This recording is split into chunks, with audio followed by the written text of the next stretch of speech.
So I'd like to start with congratulating Ken on the symposium and thanking him for all the guidance that he's given me as my postdoc supervisor when I was at Northwestern recently, and as I'm starting out my independent career at UC San Diego, which I started this year. So Ken has really taught me, I think in particular, how to think about making complex materials, how to access difficult phase spaces, and that's something I'm excited to explore more in the future. What I'll talk about today is not very interesting synthetically, but hopefully the crystal chemistry will still be interesting to you. So this was us in Breckenridge, near Ken's, near Ken's ski condo out there. And this was us on Monday hiking up a mountain in Panama to get a better view of the canal and the Symp. So I wanted to start off, I really like this slide just to present the scale of the problem of what we're trying to do to decarbonize energy. And many people in this room will be familiar with this, but I do think it helps us always to keep in mind that our power generation, which is shown over at the left, and then we move over into usage and application. But if we look at power generation, things like solar, nuclear, hydro, wind, geothermal, so these low carbon sources are still a small fraction of the total energy generation. This is a chart for the US. Natural gas, coal, petroleum are still the dominant source of energy production. So the simple message is we have a long way to go on our decarbonization mission, and batteries are a part of that mission. So the specific context of my talk today is going to be about fast charging battery materials. And there are a number of different applications from very small materials. So some areas where, and I'll define a little bit better what I mean by fast charging, some areas where fast charging batteries that can charge on the order of minutes are used, range all the way from enormous applications like electric buses and electric trains, all the way down to very small devices. I think the Samsung pin and the stylus that's used for a lot of Samsung devices have an ultra fast charging battery in it. So it covers many, you could call niche, but varied scales of energy storage. It has grid applications too, where you need fast response as well as long duration storage. But what I'm going to be interested in is the how, the mechanistic side. So fundamentally, right, we need something as electrode materials that are good ionic conductors and good electronic conductors. So we need mixed conduction. Ideally, they would be defect tolerant, and I'll show you in a couple of slides that we really need to think about what energy density we can even target in these materials when we're doing ultra fast charging. So we need to think about the electrochemistry. And the story I'll tell today is a story of Wadsley-Roth or block phases that you can see an example of here. So I really want to think not about changing the microstructure of the material, but from the crystal structure, from the atomic structure, how can we access these rapid electron and ion movement? So we've got our standard picture of a schematic of a battery material with our conventional layered cathode and graphite anode. And what we're going to be talking about, again, just to set the context, is really replacing graphite with something that is capable, at least in practice, of much faster charge and also discharge rates, although that is typically less important. Okay, so I want to jump into the specific background of these materials I'll talk about. And I'll start by saying that fast charging is limited by the anode material. So during the charge of a battery, you're pulling the lithium ions out of the cathode and trying to insert them as rapidly into the anode as possible. And because graphite has, there are two essentially fundamental reasons that limit the rate capability of graphite. So when people use the term ultra fast charging with relation to graphite-based batteries, what they mean is trying to push rates up to maybe 4C, which would be a 15-minute charge, or under really extreme conditions, slightly faster than that. But we're talking more on the order of 1 hour to 15 minutes. And so what I want to talk about today is more like 5-minute charging. So it's limited both by safety and stability. If you try to charge graphite at these rates, a couple things will happen. One is that there are a few ordering phase transitions of graphite where the kinetics will slow down and you're not able to continue interpolating lithium fast enough. But also graphite only interpolates lithium around 100 millivolts or as low as 10 millivolts above the plating potential of lithium metal. So if there's any heterogeneity in your cell, if there's any overpotential in your cell, then you'll start to reach the plating potential of lithium metal, which is a particularly problem at high current densities. And so you can plate lithium metal, which forms a dendrite, which can short circuit the cell. So it's not really practical to do that. So there is a commercial material that's used for even faster charging rates than graphite, and that is the lithium titanate Intel Li4Ti5012. This material operates at 1.5 volts versus the lithium metal plating potential. So you take a big hit in the voltage of your battery, right? You have a 4-volt cathode. With graphite, you had about a 3.9-volt battery. With LTO, you have about a 2.5-volt battery, a little less. Okay, but that means that no matter what overpotentials are present in this cell, it is impossible to stably form a dendrite that would be growing off the surface of something that's 1.5 volts north of the lithium plating potential.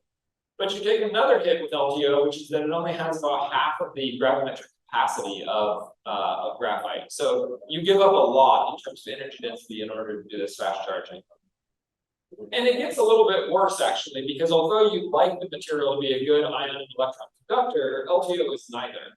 So LTO has to be nanoscaled in order to do high rate. If you take 1 to 10 micron LTO, it's a rock. It doesn't really do anything. So you need to nanoscale this material, which means that you have a higher surface area, which increases problems with gas evolution and water absorption, reactivity with the electrolyte. So a number of challenges. Okay. Let's move on and think about, is it even possible to realize, though, micron scale diffusion, on charge rates on the order of 5 minutes?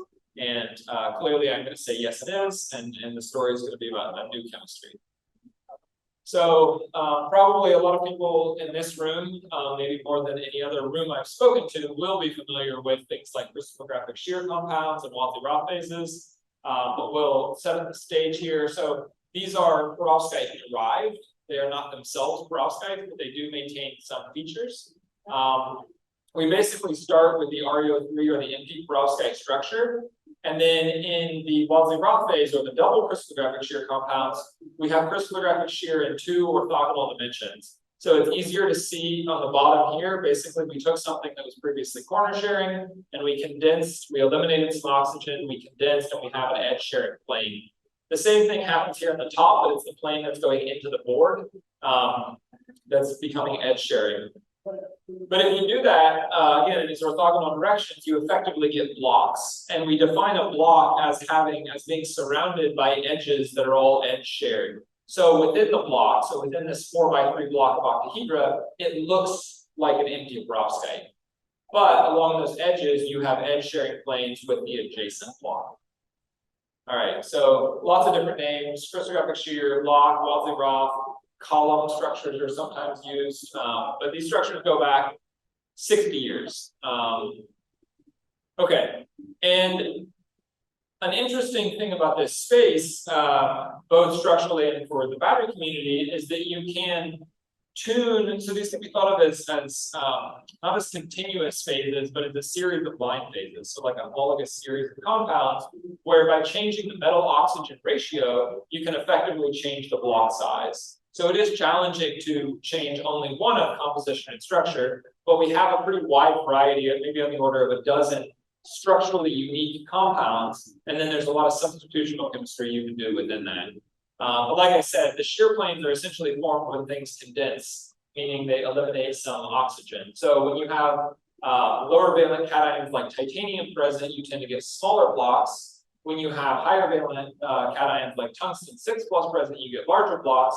And the more tungsten you have, the bigger blocks you get, right? And we kind of play within this limit of 2x2 up to 5x5 blocks, at least as stable compounds, although you can go larger.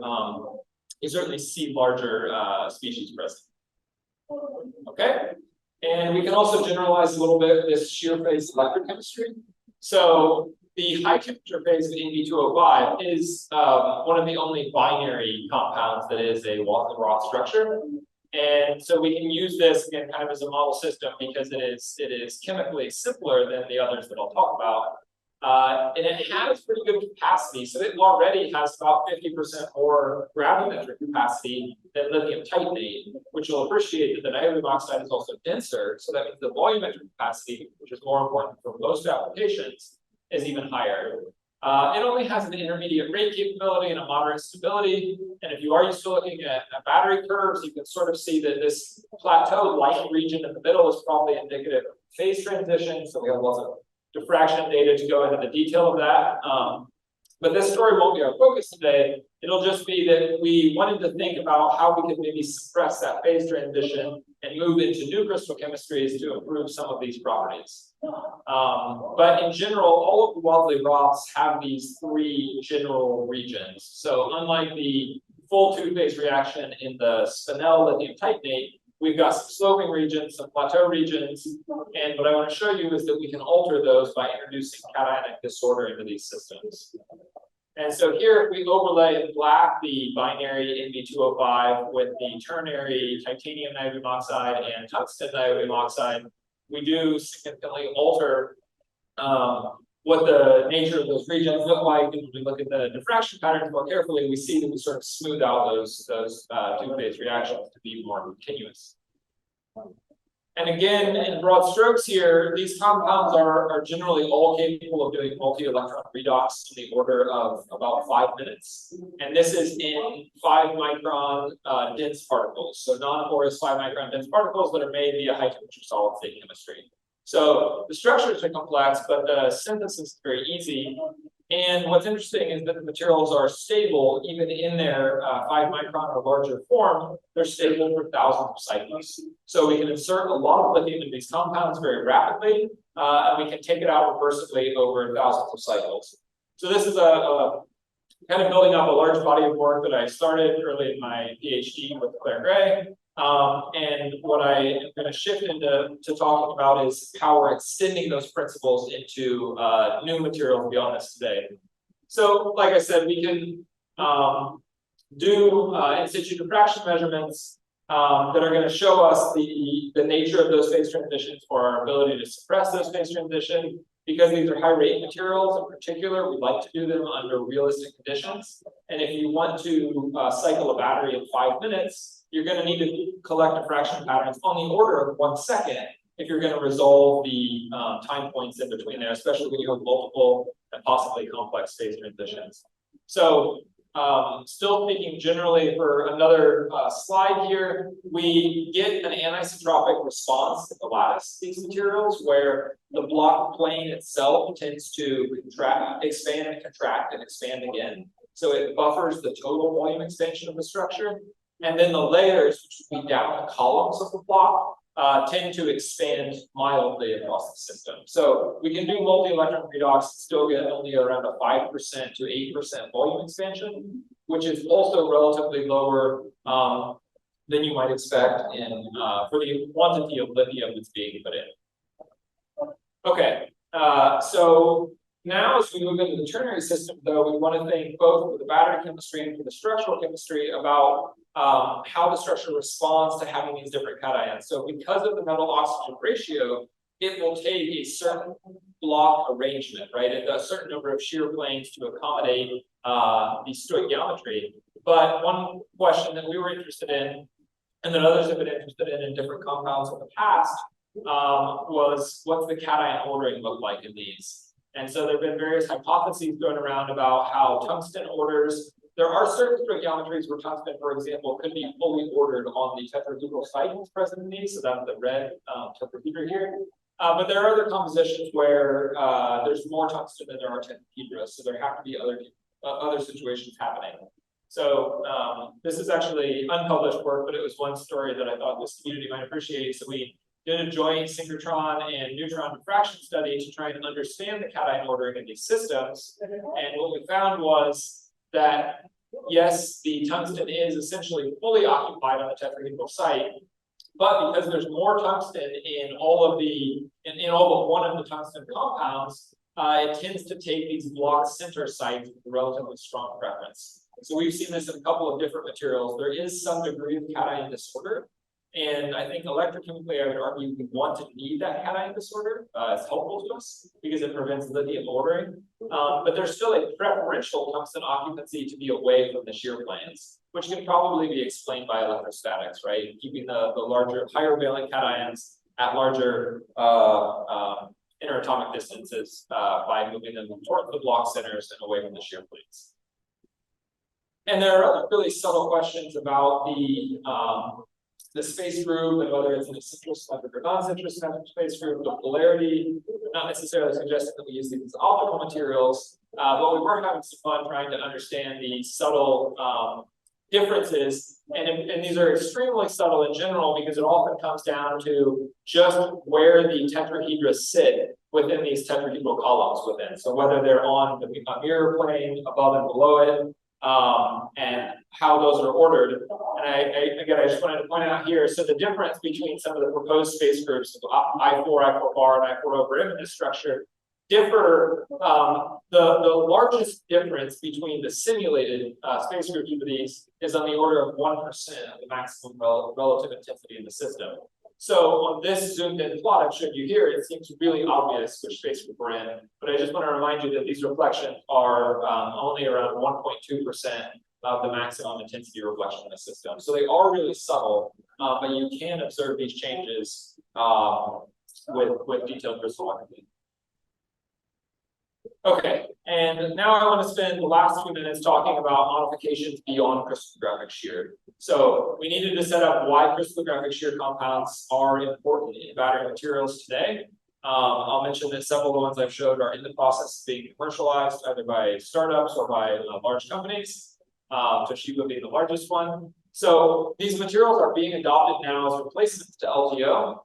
But we can do things going beyond crystallographic shear. The one that was really interesting to me was this proposal that this compound, Na13033, actually features square planar sodium, which we all know is a pretty rare but not unheard of coordination for sodium at the corners of these block positions. And so what it does is it essentially fills a much larger and partially occupied tunnel here at the corner. So this, we can make this compound again very simply from solid state synthesis in large quantities. And the battery chemistry of it, I won't spend really any time on at all, but it's similar to what I showed you before. It has these multiple regions.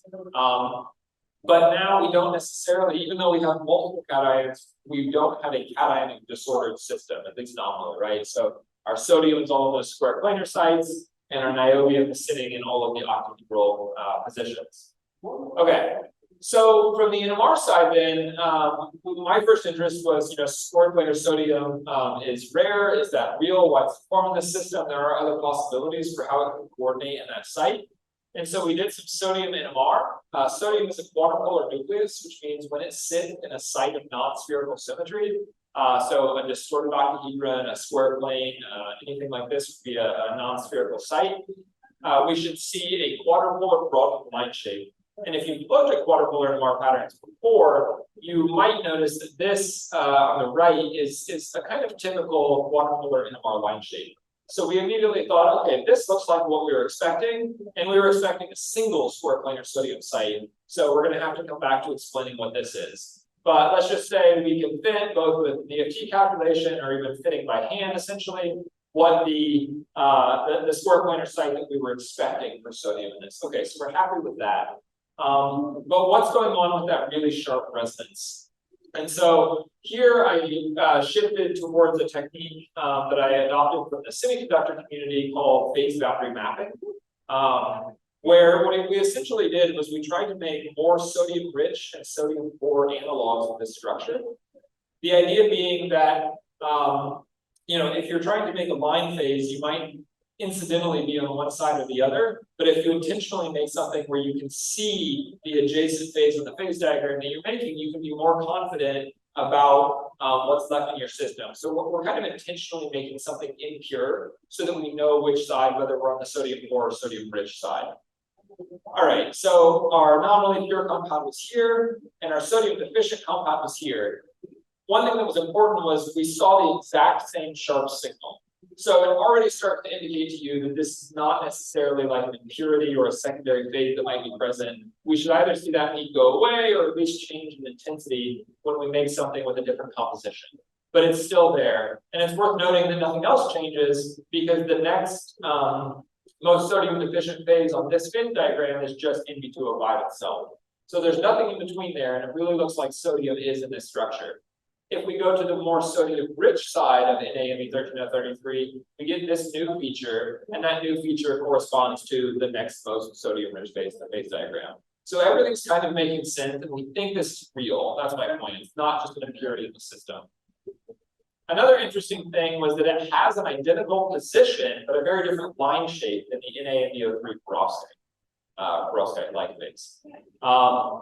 Okay, so here's a messy picture of the Na2O-Me2O5 phase diagram. Our compound of interest is this NaMe13033 up here. But then we discovered there's another even more metastable phase called NaMe7O18, which essentially has twice as many, as you can see from the stoichiometry, about twice as much sodium to niobium ratio. And this phase has a different Walmsley-Roth defect structure that also contains square planar sodium, but the original structure solution from it, from TEM, couldn't identify where the other 50% of the sodium is. So even with every sodium site occupied here, there still needs to be more sodium somewhere. So we got interested in the analogy between these two. One of the two got fixed, but one didn't. I apologize. Anyways, so what we see is that the orange is the NaMe7O18. What we see is that they both contain this sharp resonance, and the relative ratio of that sharp resonance is much, much higher in the NaMe7O18. But it's present in both, so you can scale it to the sharp resonance, you can scale it to the broad resonance. Besides that little impurity, these things basically show the two identical sites, but just different relative ratios between those sites. So we can quantify the relative ratios. There's a little bit of extra math that goes into it because these are quadrupolar nuclei, but we can do it. And we essentially get a 1-to-1 ratio between our sharp site and our broad site in NaMe7O18, and we get about a 9-to-1 ratio in the NaMe13033 compound. Okay.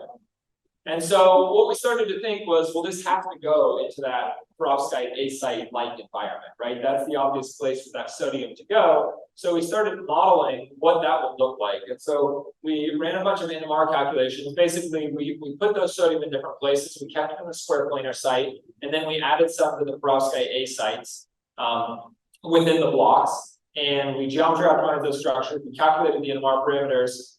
Their energy difference was very small, so we weren't really able to take anything away from that. But what we saw was that this sharp site has an experimental maximum of its quadrupolar coupling constant of around 0.8 megahertz, which is really small for sodium. And that's important because this sodium site is one of the sharpest sodium resonances I've ever seen in NMR, which tells you it either has to be cubic or it has to be local, really local. And we did some experiments to show that it didn't have a temperature dependence that made us think it wasn't local. So it turns out that the calculated CQ values for that A-cyto are exactly in line with what we measured experimentally, as well as the shift difference between the two relative sites. So we do think that we actually have a pretty strong understanding of the fact that in NaMe13033 you have a defect structure under any conditions where about 10% of your sodium have left that square planar site and moved into those perovskite-like tunnels. That's really important because those tunnels are your diffusion pathway for lithium cations. So one thing I'll note here that I don't have the answer to is if we can suppress that, it would probably be helpful, but I'm not sure whether or not that's possible. In NaMe7O18, we inherently have about 50% of those tunnel sites occupied by sodium just by the stoichiometry. And so going back to the X-ray neutron diffraction, we did it on this NaMe13033 compound to try and see what the sodium looked like from this. And so this is the data, but what I'll show here is maybe controversial, but at least we can understand it in terms of what I showed you from the NMR before. So we do see sodium occupying this square planar site, but if I let the occupancy of that refine freely, it refines to 84% occupied. So that's a good hint that the neutron and X-ray diffraction are also saying this site is not fully occupied by sodium, which means it has to be somewhere else. The Fourier difference map gives little peaks in the middle of these blocks. And yes, this could be noise, but at the same time, you're only expecting about a 2% occupancy on each of those sites if you were going to have 84% occupancy on this site, and then there's 6 of these. So I'm not saying that this data alone is strong enough, but I do think that you could potentially see it here. And that's all I want to leave this with, is to say we're very confident it's there from the NMR and the DFT. I think you can see it here from the Fourier difference maps. We're going to collect data on NA and DO7, where it should be about 50% occupied, so that should be much stronger. But going back to the fact that this compound works well electrochemically means that this is a good example of this material being defect tolerant. We know these tunnel sites are partially blocked, and yet you can still do high rate electrochemistry in these structures. That's something I had proposed in our first main paper on these materials, which is that because we now have, in this case, let's say 6 parallel diffusion pathways for lithium ions to go, they should be defect tolerant. So we proposed that back in 2018, maybe. And the idea was that you can hop in between these two tunnels with an extremely low energy barrier. So if you're going down a tunnel and you run into a blocked site, unlike other 1D conductors that can't switch tunnels and would be blocked, here you have enough parallel tunnels that you can just hop over to an adjacent site, kind of like a multi-lane highway, and continue your long-range diffusion. So I think this is a good example of proving that these materials are defect tolerant. Final slide is that we're also working on another now interesting development, which is that they do contain several small phase transitions, which are probably miscibility gaps within these materials. We had thought that that might be a problem for rate performance, but this material sort of disproves that as well, or at least it goes against, honestly disproves, it goes against that logic, because we're still able to get the high rate performance in the large particles here. It could just be that the nature of these phase transitions are so subtle that they don't result in a large kinetic hindrance to go between one or the other. But the fact that they show up should actually make sense to you, and the fact that, again, this is not a cation disordered system. So we haven't suppressed potential lithium orderings because we have an ordered niobium sublattice. If we introduced another cation in there, that disorder might suppress some of these phase transitions in an analogous way to what we saw in the other early transitional oxides. That, thank you.